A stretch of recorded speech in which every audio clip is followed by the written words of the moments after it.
নমস্কার দিদি। হ্যাঁ নমস্কার। আচ্ছা, তো এই দিদি কি হয় আপনার?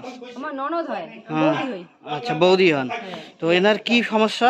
সমস্যা কথা বলতে পারে না, একটা হাত একটা পা অচল, আচ্ছা ভালোভাবে হাঁটতে পারে না। আচ্ছা, তো এনার কত পার্সেন্টেজ আছে? 80%। 80% আছে। তো এনার হাত পাগুলো একটু সবাই দেখতে পাচ্ছেন যে এই যে পা গুলো বেঁকা এবং হাতগুলো বেঁকা। তিনি লেখাপড়া বলতে পারে না। কথাও বলতে পারে না। আচ্ছা, তো আপনাদের বাড়িতে কয়জন আছেন? বাড়িতে এখন 6 জন আছে। 6 জন আছেন। আচ্ছা, তো এখন পর্যন্ত সরকারের কাছে আচ্ছা সরকারের কাছে কি কি পাওয়া হয়েছে? কিচ্ছু পাই না, খালি 1000 টাকা করে পায়। হ্যাঁ, আর কিচ্ছু পাই না। আচ্ছা, এই ভাতাটা বাড়লে কি ভালো হয়? বাড়লে ভালো হয়, একটু চলতে পারে। আচ্ছা, চলতে পারে। তাও মোটামুটি কত হওয়া দরকার?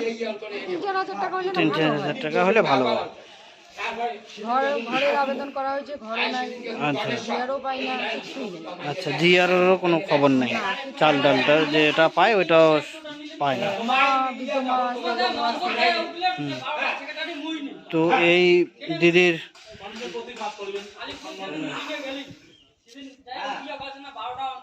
তো সরকারের কাছে ভালো কিছু আরো যদি দাবি, যে মনে করুন দাবি কি, যদি ভাঙা ঘরে থাকে তো একটু যদি ঘর টর দিত, ভাতা দিতে। ভাতাটা যদি একটু বাড়ায় দিত তাহলে ওরা ভালোভাবে চলতে পারে আর কি। আচ্ছা, তার ভাতাটা বাড়লে ভালো হয়। হ্যাঁ। তো যারা সমাজে প্রতিবন্ধকতা লোক আছেন এবং সমাজে জীবনে চলার পথে, তো এই দিদির হাত পা একদমই চলে না। সরকারের কাছে আবেদন এবং বিভিন্ন কোম্পানির কাছে আবেদন, যারা লিডারশিপ আছেন তারা যদি কিছু অনুদান দিতে চান তাহলে এই দিদিকে দেওয়ার চেষ্টা করবেন, আমরা পৌঁছানোর চেষ্টা করব। ধন্যবাদ।